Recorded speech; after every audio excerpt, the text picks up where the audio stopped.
একটা customise baby ড্রেসের order ছিল। তো আপু আমাকে বললেন যে তুমি তোমার পছন্দ মতো ডিজাইন করো। তো চিন্তা করলাম আমি মোমবাটিক করব। আসসালামু আলাইকুম, কী অবস্থা সবার? আজকে 100 ডে 100 ভিডিওর প্রথম ভিডিও। তো মোমবাটিক যখন করব চিন্তা করলাম এটা কি জান্টিক পেন দিয়ে করব নাকি ডাইস দিয়ে করব নাকি তুলি বাটিক করব। চিন্তা ভাবনা করার পরে চিন্তা করলাম আজকে ডাইস দিয়েই করব।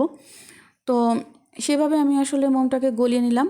তো মোম গলানোর সময় যেটা করতে হবে, অবশ্যই একদম ভালোভাবে গলাতে হবে, কারণ এটার ভিতরে যে রজনটা দেওয়া হয় এটা তো আঠা, এটা গলতে একটু সময় লাগে। খুব সুন্দরভাবে গলে যাওয়ার পরেই কিন্তু কাপড়ে বসাতে হবে। আর আমি এখানে একটা পাতলা কম্বল দিয়ে নিয়েছি, আমি কাপড়টা বিছাবো যে তার নিচে। কারণ আমি বলি অনেকে কিন্তু একটু মানে শক্ত সারফেসের উপরে করে, ওটা করলে একটা প্রবলেম আছে।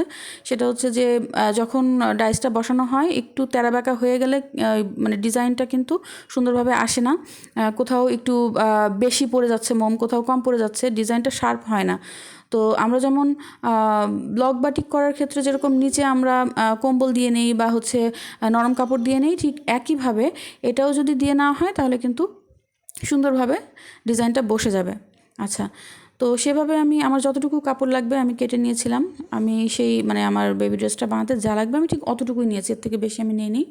তারপরে ওইটা করা শেষ হয়ে গেলে এখন এই যে দেখো ডিজাইনটা কতটা সুন্দর আসছে, একদম শার্প আসছে। আর কোনো তেড়া বেঁকা বা গিয়ে কোথাও মোম বেশি পড়ছে কম পড়ছে এরকম কিন্তু কোথাও নাই, তাই না? তো এই জন্য নিচে পাতলা ফেব্রিক বা কম্বল দিয়ে নিলে ভালো হয়। আচ্ছা, তারপরে এটাকে আমার রঙে ভিজাতে হবে। আমি আজকে প্রুশিয়ান কালার ইউজ করেছি, যেহেতু আমি মোমবাটিক করব। তো আমি চিন্তা করলাম যে ঠান্ডা পানিতেই করি, প্রুশিয়ানটা ভালো হবে। আর তো আমি সেভাবে কালার মিক্সিংয়ের জন্য যা যা কেমিক্যাল দেওয়ার আমি দিয়ে নিলাম। দেওয়ার পরে এটাকে ভালো করে গোলায় নিতে হবে।